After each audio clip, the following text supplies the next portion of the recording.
اور نہ اپنی رائے دوں گا۔ میں آپ کے سامنے اپنا تجزیہ پیش کرتا ہوں، نتیجہ آپ خود نکال لیں۔ اقوام متحدہ کی جنرل اسمبلی میں خطاب کرتے ہوئے ٹرمپ طنز سے تیر بساتا رہا۔ اس نے کہا، جنگیں میں رکواتا ہوں، جنرل اسمبلی کبھی کوئی جنگ نہیں رکوا سکی اور وقت ضائع کرتی ہے۔ بڑی سنجیدگی سے غور کیا جائے اور سوچا جائے جنگیں کون کرواتا ہے۔ یہ ذرا اخباری خبروں پہ اور پروپیگنڈے پہ نہیں جانا پڑے گا، آپ کو حقائق کو دیکھنا ہوگا۔ اسرائیل نے غزہ کو تباہ و برباد کر دیا، کوئی ہسپتال چھوڑا نہ سڑک۔ عورتیں، بچے جو جان بچا کر مصر کی سرحد کے قریب پناہ لیے ہوئے ہیں، اسرائیل ان پر بم برسا رہا ہے۔ ساری دنیا حتیٰ کہ یورپی ممالک نے بچوں اور عورتوں کے قتل عام کے خلاف آواز اٹھائی۔ کئی یورپی ممالک کی اسمبلیوں میں ممبران نے اس وحشیانہ عمل کو بند کرنے کے لیے کہا، لیکن اسرائیل کے کان پر جوں تک نہیں رینگی۔ مختلف ممالک اور WHO کی طرف سے زخمیوں کے لیے، غزہ کے زخمیوں کے لیے دوائیاں اور خوراک غزہ پہنچانے کی کوشش کی گئی۔ کچھ ممالک نے، لیکن اسرائیل نے اس کو وہاں نہیں پہنچنے دیا۔ کچھ ممالک نے مل کر اقوام متحدہ کی جنرل اسمبلی اور سلامتی کونسل میں قراردادیں پیش کیں کہ دوائیاں اور خوراک غزہ کے زخمیوں تک جانے دیں، تو امریکہ نے ایک دفعہ نہیں کئی مرتبہ ان قراردادوں کو ویٹو کر دیا۔ یہ جنگ رکوانا ہے؟ ناظرین، آپ خود غور کریں، ٹرمپ جنگ رکوا رہا ہے یا جنگ کروا رہا ہے؟ اسرائیل نے ایران پر حملہ کیا، امریکہ نے باقاعدہ اسرائیل کے ساتھ مل کر ایران کی ایٹمی تنصیبات پر بمباری کی اور اسے تباہ کر دیا۔ کیا یہ جنگ رکوائی جا رہی تھی؟ اور اس کے بعد جنرل اسمبلی میں کہتا ہے کہ جنگیں میں رکواتا ہوں۔ ناظرین، میں کچھ نہیں کہہ رہا، آپ صرف جو کچھ ہو چکا اس کو دیکھیں۔ اگر امریکہ یا اسرائیل دوسرے ممالک پر میزائل ماریں اور بمبوں سے حملہ کریں، وہ جنگ نہیں؟ تاریخ اٹھا کر دیکھ لیں، امریکہ جنگیں کرواتا ہے اور پھر کبھی بھی، ناظرین، کبھی بھی اپنے اتحادیوں کی مدد نہیں کرتا۔ ابھی اسرائیل نے قطر پر میزائلوں سے حملہ کر دیا۔ وہاں تو امریکہ کا سب سے بڑا فوجی اڈہ ہے، اور وہ اڈہ اس لیے ہے کہ وہ قطر کی حفاظت کرے۔ ٹرمپ نے اقوام متحدہ میں جو تقریر کی وہ کسی صورت بھی جنگ مخالف شخص کی نہیں ہو سکتی۔ دنیا الفاظ پر تو اعتبار نہیں کر سکتی، شواہد سے ثابت ہوتا ہے کہ جو الفاظ تھے انہیں عملی جامہ پہنایا گیا یا نہیں۔ امیگرینٹس کون ہیں؟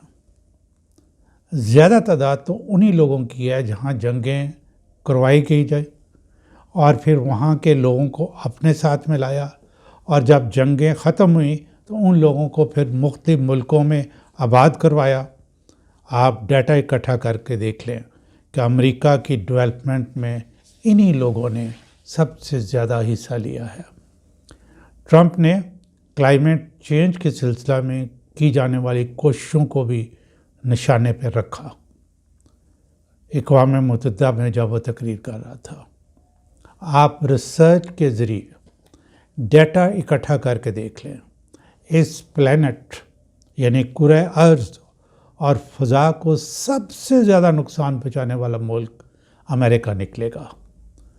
امریکہ آنے والی نسلوں کے لیے جو یہ پلینٹ ہے اس کو آلودہ کر رہا ہے۔ اس کو بہتر کرنے کے لیے سب سے زیادہ حصہ بھی پھر امریکہ کو ہی ڈالنا چاہیے، لیکن وہ پیسے دینے کے لیے تیار نہیں ہے۔ ناظرین، میں نے انتہائی اختصار کے ساتھ کچھ نکات اٹھائے ہیں، فیصلہ آپ خود کر لیں، میں اپنی رائے نہیں دے رہا۔ سعودی عرب نے صحیح وقت پر پاکستان کی طرف لوٹنے کا فیصلہ کیا، باقی اسلامی ممالک کو بھی پاکستان کی طرف لوٹ آنا چاہیے۔ ناظرین، چین حقیقتاً امن کا داعی ہے۔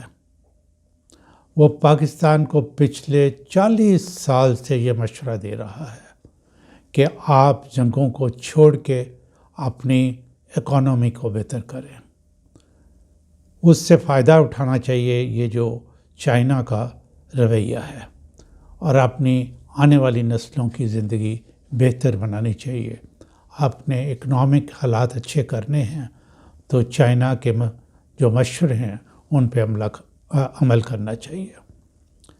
ناظرین، 25 اور 26 سپتمبر کی درمیانی شب ہمارے وزیر اعظم جناب شہباز شریف نے ٹرمپ سے ملاقات کی۔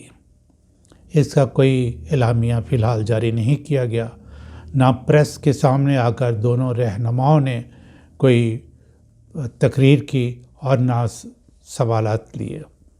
اس سے ظاہر کیا ہوتا ہے کہ کوئی اسٹریٹجک نوعیت کے انتہائی اہم معاملات پر گفتگو ہوئی ہے، جسے وہ فوری طور پر دنیا کو نہیں بتانا چاہتے۔